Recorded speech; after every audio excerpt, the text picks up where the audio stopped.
Hi, I'm Judy Yen from the laboratory of Kate Rubins at the Whitehead Institute for Biomedical Research.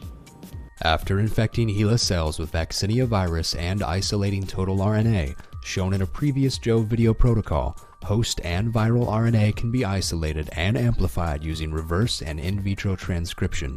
The amplified RNA will be used later in microarray analysis of viral and host gene expression. So let's get started.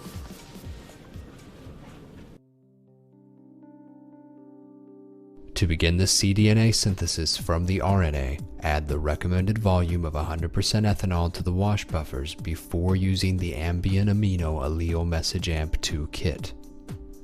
In a PCR reaction tube, add between 100 nanograms to 5 micrograms of total RNA and 1 microliter of T7 oligoprimer. Bring the volume up to 12 microliters with nuclease-free water.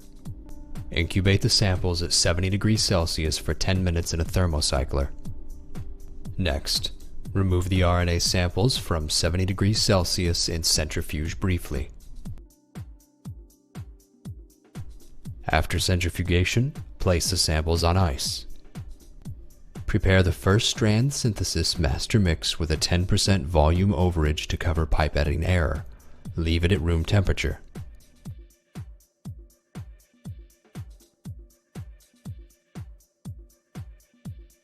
Gently pipette master mix or flick to mix, and then centrifuge briefly.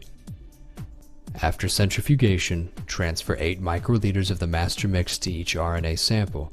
Mix by pipetting up and down 3 to 4 times.